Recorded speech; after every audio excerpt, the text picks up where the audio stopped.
Chapter 24. Like a regular sister. Same day. Tuesday, April 2nd, 1935. It takes me longer than I thought it would to get to the gap. The hill is steep and slippery, with rocks and shale. Land sliding down as I go up. But the guard can't see me here. A chink in the hill blocks his view. When I get to the hole in the fence, I wonder if I'll fit. The only way to tell if a ball is there is to look under the bushes, and I can't do that from over here. But what if I get stuck under the fence? What will I do? I wish I could see Natalie. I should just go back and forget about this. But then I spot a little glimmer of grayish whitish something resting on a rock. A baseball? I search for a stick to poke under the fence to see if I can roll the ball my way. It's not close enough. Only way to find out is to go under. I sit down with a bump and stick my feet through. I scoot forward to get to my knees. This is taking too long. I have to check on Natalie. I lose my nerve and scoot back. But then I remember how hard it was getting up here. It'll take me twice as long if I have to go back to see her and then climb the shale slide again. Did my mom say I should treat Natalie like a regular sister?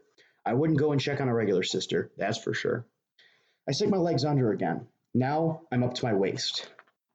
The zigzag chain link fence at the bottom pokes me into my belly, but I wiggle through.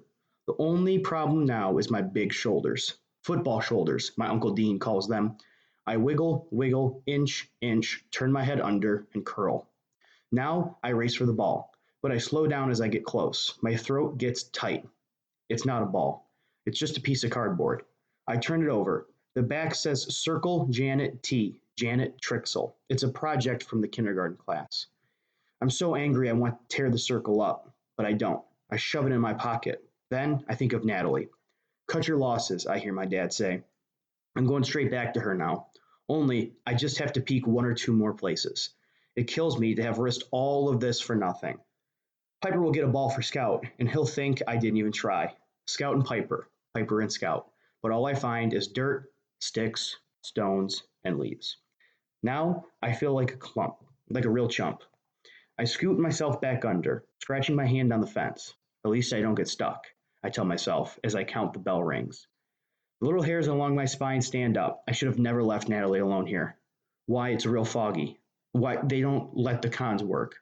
Is it that foggy today? I slip side down the hillside as fast as I can, and there she is, her blonde brown hair bent over the rocks. She's sorting them. Of course she is. Everything is fine. I blow air out in a great big sigh. I'm standing by Natalie now. She doesn't look up. Hey Nat, everything okay here? You just been playing your game, right? 105, she says. 105, I ask, trying to catch my breath as the foghorns sound again. Is that how many rocks you have? Wow, that's a lot. I hope she doesn't plan on lugging 105 rocks home. I look closer. She has 30, maybe 40, nowhere near 105 of them. I look up at the birds. There are 15 or so. Still, a big flock could have landed here while I was up there. She could have counted 105 birds then. Sure. Lots of birds, huh? 105. Wow, I say. She looks up from her rocks. I see by the slight motion of her head that she's counting the birds down by the water. Bad moose, she says. 13. 13 now, 105 before. They come and go, don't they, Natalie? 13. She's irritated now, like I'm being incredibly stupid. Natalie, count birds. 13. All right, I say. 13. Chapter 25. My Gap. Wednesday, April 24th, 1935. Every day at school now, I play baseball with Scout at lunch. And though he hasn't said anything else about the convict baseballs, I know he's thinking about it. I know because Piper tells me. She asks me if I'm going to get Scout a ball. She asks more than once. Both times, I pretend I don't hear, but Natalie and I hunt every day. I draw diagrams of the arcs a ball might take from inside the prison wall to the free space outside. Nat and I look for 3 days straight near the northeast point by the water tower. I feel like I worked the place over with a pick and axe, but nothing. It's not like Nat really helps me, but she doesn't get in my way either. She sits and counts rocks or sticks or something, or maybe birds. I always make sure to park her right in the center of where I want to go so I can look up and keep an eye on her. We're getting along, Nat and I. It's peaceful to spend time with her out here. Sometimes I even tell her stuff that's bothering me. I don't know if she understands me, but she's quiet like she hears. The other place I always go is the Gap. Last night I dreamt Scout found the Gap. It's my gap. The thought of Scout worming his way through my hole in my fence and finding my ball makes me nuts. This afternoon, the teachers have a meeting, so we get out of class about an hour early. I hope my mother doesn't know this, but when I get home, I see that she does. She has an errand to run in the city. She's ready to leave, just like always. As soon as she's home, I head straight for the gap, with Natalie toe stubbing along behind me. She's wearing a green dress with puffed sleeves and some kind of pucker stitching across the top. It's a dress a 10-year-old should wear. Natalie looks silly in it. She's definitely too old. We cut through the parade grounds where Annie, who had the day off from school, and Teresa are huddled over something. Hey, Annie says, where have you been? Want to toss a ball around? I can't now, I say. Where are you going? Teresa glances up from the cart she's working on. Machine Gun Kelly, it says. Oh, looking for a convict ball, I say. Annie's almost white eyebrows raise. I thought you didn't care about that. Well, I don't. Didn't. But now I do. Just, kind of, I say. For Piper? Annie asks, the corner of her mouth twitching like she's fighting a smile. For me, I shoot back at her. You'll never find one over there, but go ahead, Annie says. I look hard at her. Where will I find one then? Beats me. All I know is balls don't go over very often, Annie says. How'd you get one? I ask. My dad got it for me. Is that how Piper got hers? I don't know, Annie says. Can I come? Teresa asks. I thought you wanted to finish, Annie says. Teresa looks at me, then Annie. She chews her bottom lip. You can go if you want, Annie tells her. Teresa shakes her head. We have to finish, she says. If you like playing later, Annie nods to me. Sure, I say, as Natalie and I head down the steps. Above us, 6 or 7 birds track her. I swear every bird on the island knows Natalie. We stop near the greenhouse, below the southwest corner of the rec yard. We've got this down to a system, Natalie and I. In some ways, she's predictable, more like a clock than a human being. I set her up with a big pile of rocks, and she's fine. It's a warm, clear spring day. I feel happy, as if I'm on the verge of finding something wonderful. No matter what Annie says, I'm going to find a baseball today. I even start whistling, Take Me Out to the Ball Game. When we get to the spot by the west end, I notice terraces. They are full of new pink, yellow, and bright purple garden flowers growing in neat rows. Across the water, I look to see how they're doing on the Golden Gate Bridge today. Progress is slow. It always looks the same. The Bay Bridge, too, though I can't see it from here. Natalie breaks her graham cracker sandwiches carefully along the dotted lines, eats half and throws the other half to the birds. Then she gets busy gathering her stones. She's very diligent about this, like it's her job. I start up the hill.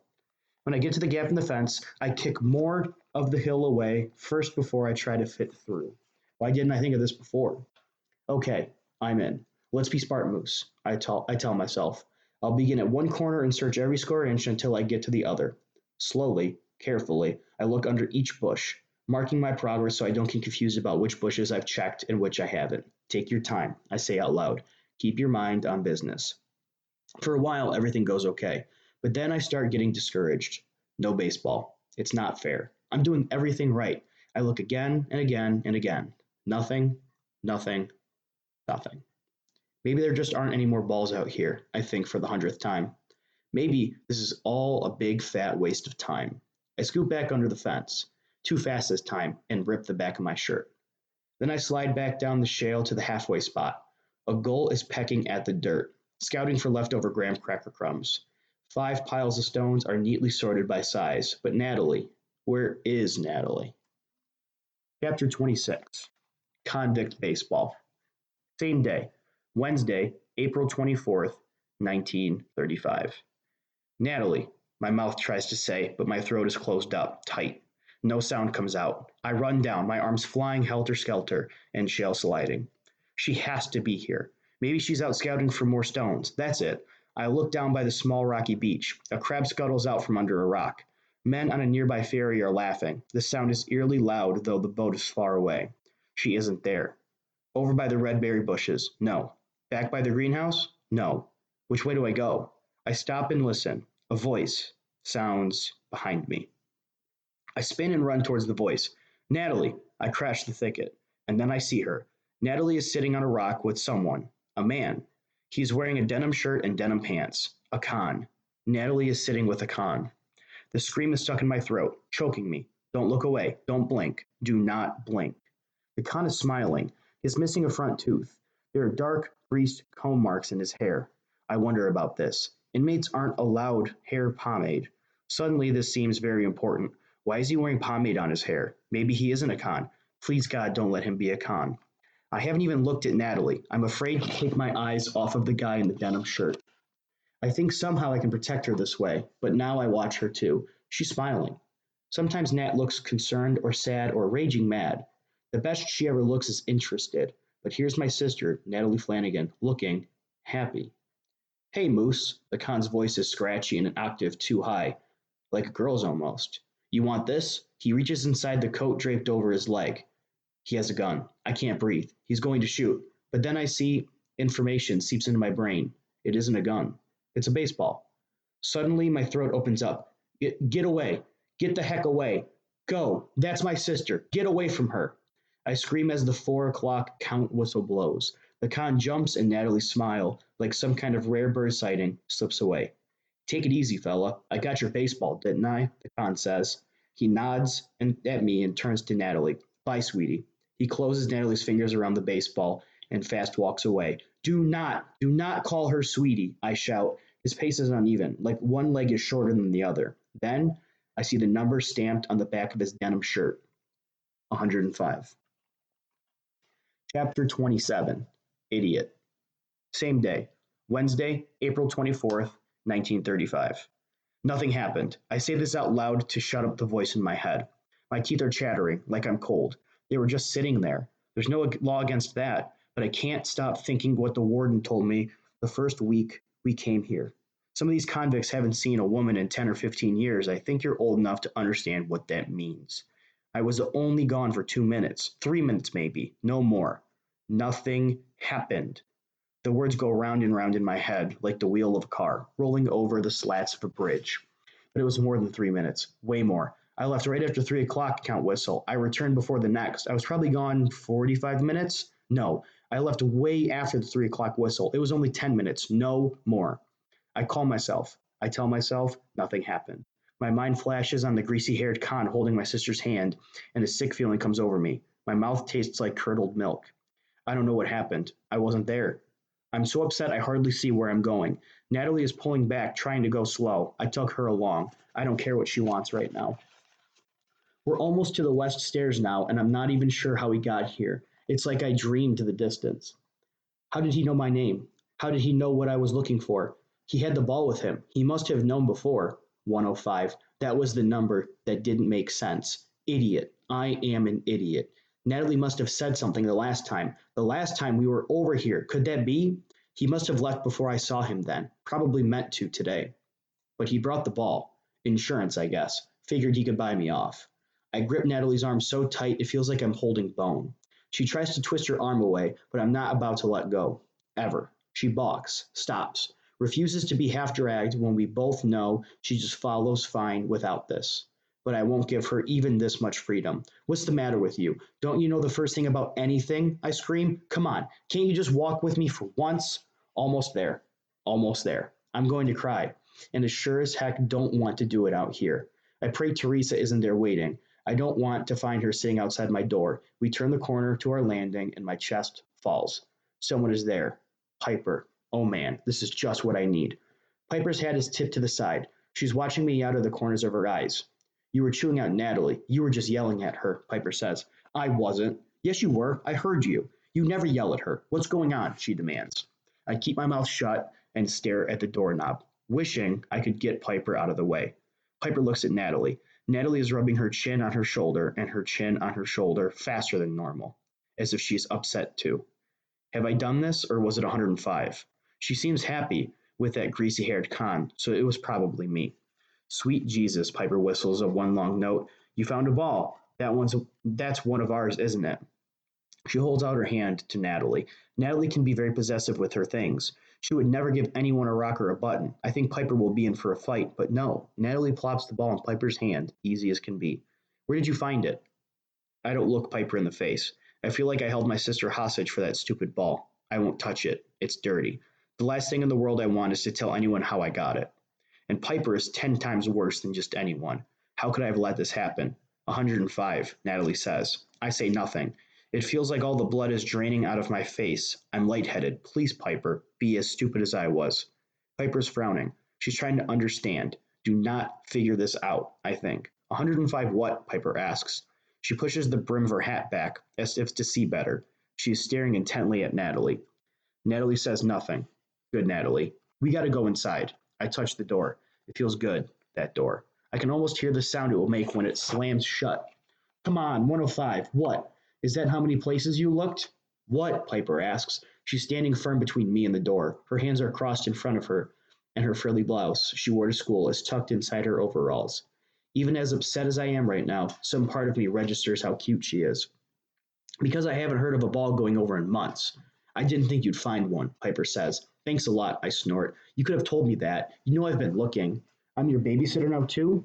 Pocket, Natalie says, picking wildly at her shoulder. Pocket? Natalie asks me.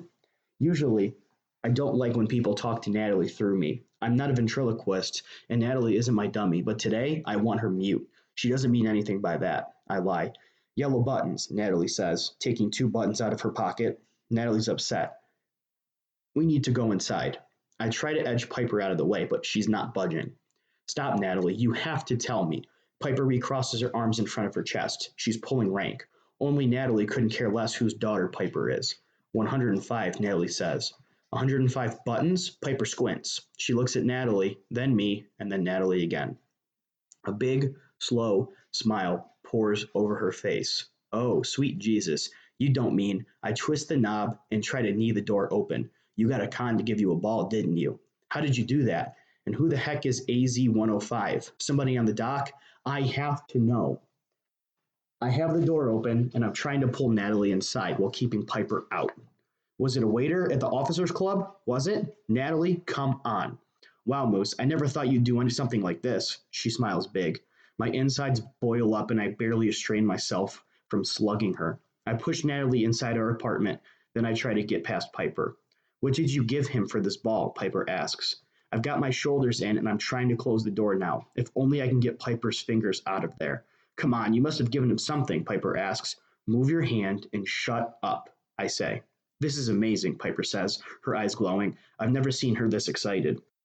Think maybe he could get autographs too. Moose, because Al Capone's signature, that's worth a fortune. This is just the beginning, Moose. No, this is the end. I shut the door in her face. Chapter 28. Tall for her age. Same day, Wednesday, April 24th, 1935. The thing to do is come clean. Talk to my mom. Talk to my dad. Tell them. They'll understand. It was an accident. 3 minutes. 5 at the most. My mom said treat Natalie like a regular sister. Well, I certainly would leave a regular sister for 5 minutes. My mom can't be mad. Together we'll work out the right thing to do, and this will never happen again. I can hear my mom's footsteps on the landing. She bursts through the door. Look, Moose, she waves a newspaper in the air. She slaps it on the table. See? Didn't I tell you what a wonderful program they have? It's world famous. Look, it says right here. New Hope for Kids with Mental Deficiencies, the headline reads. There's a picture of Mr. Purdy standing in front of the Esther P. Marinoff and a small close-up of a boy. Tom, age 10, was mute when he came to Esther P. Marinoff, but now he speaks in simple sentences and reads at a third grade level, the caption reads. The article is filled with quotes from experts. The program is quite extraordinary. It's modeled after a school in Switzerland run by the behaviorist Emil Binder. I skim down to see what Mr. Purdy has to say. Entrance in the school is highly selective. We have a small number of spaces for kids who are truly ready for the kind of opportunities we offer. Children start at the Esther P. Marinoff when they are 7 to 12 of 8 years of age and typically graduate at 18, Mr. Purdy says. How old does Mr. Purdy think Natalie is? Does he really believe she's 10? My mom has taken off her green hat and her green coat and she has begun to make supper. Every minute or so she comes back to the table to read a part of the article again. It's as if the newsprint is warm and my mother's hands are very cold. Natalie is on the living room floor, reading my math book like it's a newspaper. Mom, I need to talk to you, I say. Okay, honey, she smiles. I can't wait to tell your dad about this. And do you know what else? My mom claps her hands. Mrs. Kelly says Natalie is really improving. She's going to write her a flying color recommendation. That's what she said. Flying colors. My mom hugs me. She's so happy. She would hug the salt shaker if it were only taller. Your sister is going to be okay. She's going to be fine. But Mom, I say, It says no kids are accepted after the age of 12. My mother freezes. She's so still. It looks like she stopped breathing. Natalie is 10, Moose. You know that. Her voice has a catch in it. You can't be 10 for 5 years in a row, I whisper. Moose, my mother cries. Her eyes are like teeth tearing into me. I remember that funny look Mr. Purdy had on his face when he asked if Natalie was 10. All I see in my head is Natalie holding hands with a grown man. I can't stand this anymore, Mom. I say. She's tall for her age. What's gotten into you? I look down at the article. I need to talk to you. Fine, we'll talk tonight. Your dad will be home any minute. Didn't I already say that? She slams down a square pan. It makes a tinny sound against the counter. Now I wish I hadn't said anything to my mom at all. I should have just talked to my dad about this. When my father walks in the door, my mother rushes to him. Cam, look, she hands New Hope for Kids with Mental Deficiencies to my father. This is a red letter day, my father agrees. He takes my mom in his arms and does a little jig in the kitchen. I can't stand watch this. I head for my room. Hey Moose, my father says later that night when Natalie is in bed. Mom says you want to talk to us. Yeah, I say, my heart beating loudly and guilty in my chest. I close my book, wishing they had forgotten. I don't think it's safe for Nat to follow me around, I say. My mother stares at me like she can't believe what I've just said. But Moose, she's doing so well. Carrie Kelly thinks we shouldn't change one thing. Because being outside with you kids is working. One on one with her is the best possible. Something happened. I feel nothing when I say this, like my mouth is talking all by itself. They wait. What happened? My dad asks. He touches my arm gently. My mind is scrambling. How can I tell him without really telling them? I don't think it's safe for her on the island. She doesn't understand stuff. It's dangerous. What happened? My father asks again. A con noticed her today, I say. My words feel like they are weighted down with stones. My father sighs and sticks a toothpick in his mouth. Well, I can't say I'm surprised, Moose, but I understand how upsetting that would be. My mother glares at him. A con whistled at her? Is that it? She's a pretty little girl, your sister. I wish I had a penny for every time some guy whistled at me. Let's not lose sight of what's important here. Honey, wait. My father takes her arm again. No, you wait. Natalie is getting better. Do you know what she said yesterday? She said you made me sad. Do you think do you think like I like making her sad? I don't. But she never said anything like that before. What is 55,031 times 59,032? Does May 16 fall on a Wednesday in 1914? This she said, but never you. Not mommy, you, a pronoun. I've been trying to get Natalie to use pronouns her whole life. In feelings, she said something that she felt. Natalie is communicating with us. This is so important. There's no way she'll be turned down at the Esther P. Marinoff now. It's dangerous, Mom. Dangerous?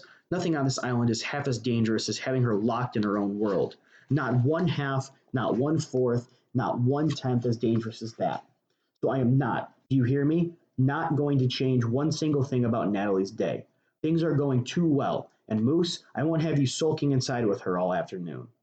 This smarts. I can't believe she said this. I've been taking her with me everywhere. I haven't been sulking. No, of course not. My father's hands cups my neck. You've been a major reason why Natalie's doing so well, and your mother and I understand that. My mother glares at my father. She's really angry now, but I am too. No matter how hard I work, it's never enough. She walks out of the room, then back in. The entrance interviews for the Esther P. Marinoff are only 4 weeks away. We're so close. I don't want anything to go wrong. Her voice cracks. Calm down, honey. Nothing's going to go wrong, my father says. It's not. Moose, he turns to me. Thanks for bringing this to our attention, but I need to talk to your mom for a minute alone.